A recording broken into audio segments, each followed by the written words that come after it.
Job interviewing is tough. I know it firsthand. In fact, when I first got out of college, it took me 250 interviews with over 50 companies before I landed my very first opportunity in a career I wanted to do. Hi, my name is Zach Ballinger, author of the new book, Don't Be a Zombie, How to Find Work You Love. I'm here today to give you 7 tips on job interviewing during COVID-19 times. And during a pandemic, job interviews have changed. They change yearly. And so I wanted to give you some advice today on how to do that. The number one tip I wanted to give you guys is mock interview.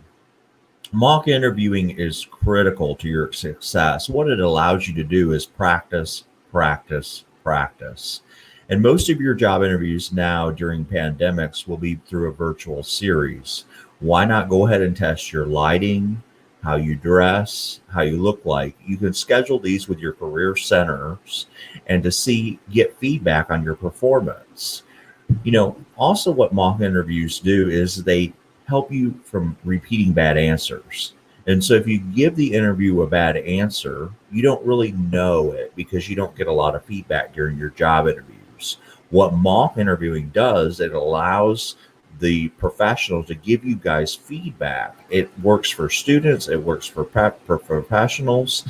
In fact, I did a mock interview one time and they stopped me 5 minutes through the whole thing and they said, Zach, do you realize you said the word 150 times in the first 5 minutes? We all have annoying habits we don't realize. We may come across with the wrong attitude. All that can be fixed in the mock interview. You can also know how to dress during a mock interview. You dress as the role that you eventually want to be in. So if you come on the virtual platform, the mentor professional can help you and give you feedback on your dress. Mock interviewing is the number one key. Number 2, research, research, research. Make sure you've done your homework on the company. If you're interviewing for IBM, take a look at their website, read their press releases, read the history of their company, jot down some notes. You'll derive some of your questions at the end of the interview to actually help you formulate good quality questions. Also, Google articles about IBM, learn about their growth model, learn about their business structure, learn about their revenues. Take time, take a couple hours to really research things, write things down along. Also, when you go into a job interview, make sure you bring in a kit. I call it an interview kit. Interview kit could be a briefcase. It could be a couple of copies of your resume. Make sure you bring a pen. Make sure you bring your questions ready. And of course, that's if you're interviewing physically, but you can, in a virtual interview, you can have all that stuff laid out for you right there in the comfort of your home. Number 3 tip is master the STAR format questioning. You guys are going to get a lot of behavioral situational questions as students. And it's simple. If you remember the STAR format, which is situation, task, action, result, what that means is a situation is the challenge you find yourself in. The task, what are you trying to personally achieve? The action, what did you do? And the results is it should be something positive. And so for an example of that is name a time you had to deal with a difficult student during a group assignment. And so one of your things that's your challenge right there. One of the things I did was I took the student aside. I said, is there anything bothering you? We noticed that some of these areas are lacking a little bit from your work side. We were wanting to know if you needed any help. Student was a little bit overwhelmed by some of the other courses we were taking. So we met during the evening. We were able to flesh it out. The student actually produced quality work. And in the end, we made an A in the group assignment. And so that is a great way of formulating your STAR questions. Have these thought out. So there's common themes that hiring managers use, and they can use a bunch of different themes, but your most common themes is your communication, your leadership, teamwork, problem solving, time management, emotional intelligence, conflict resolution, motivation and values, and the ability to adapt. And if you can have some situations ready to go, you can think through them mentally. You don't want to just, reverberate them word for word, but you want to really think about those themes. And if you think about it, a hiring manager under communication alone could have a 30 questions of situation, task, action, result questions. So make sure you practice those. Number 4, visuals. I think visuals are powerful things for hiring managers.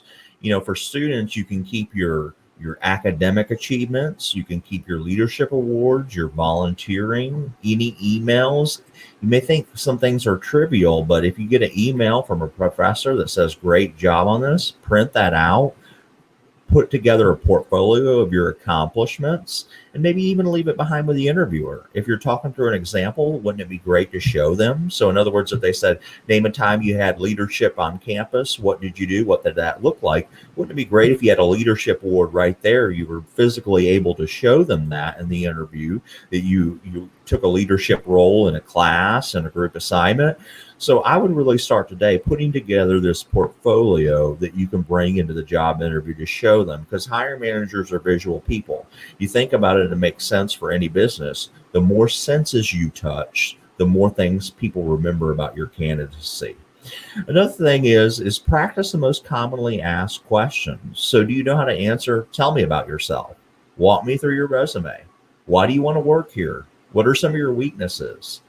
And so these are important questions that you should know, and you should have answers ready to go. The most commonly asked question in North America is tell me about yourself.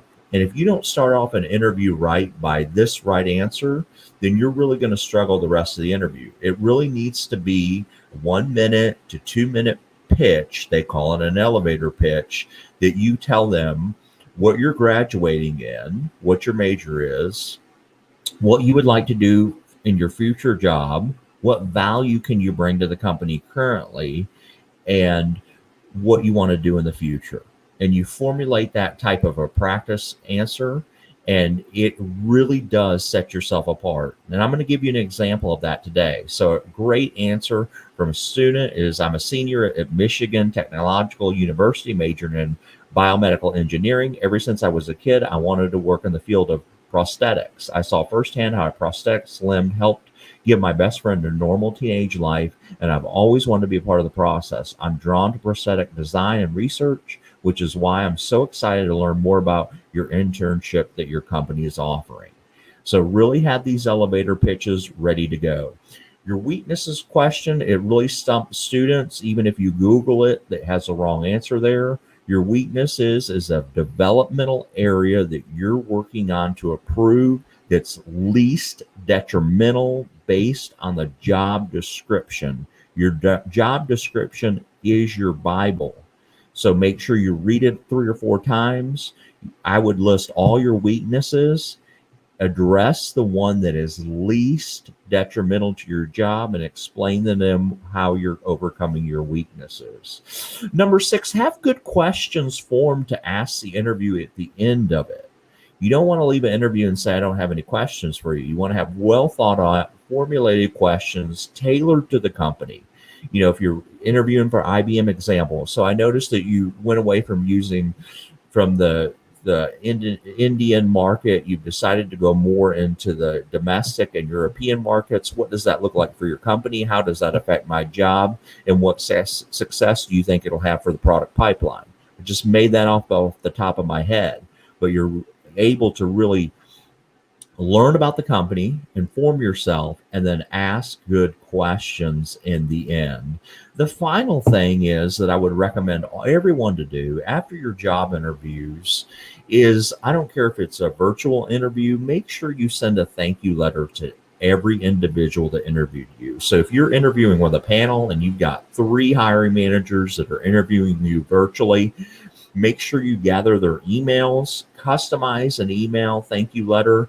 These thank you letters should really be sent within 12 to 24 hours because everybody has access to technology, so there's no excuse to write them. Your thank you letter should be, make sure it's proofread, spell check, grammar, make sure that you identify your skills and qualifications again. It should be a couple of paragraphs to let them know, thank you for the opportunity.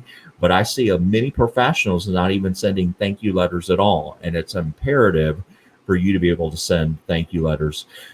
So these are the 7 tips for you guys. I wish you the best of luck during these times. If you have any other questions, we do have a free website that can help you at topthehotseat.com.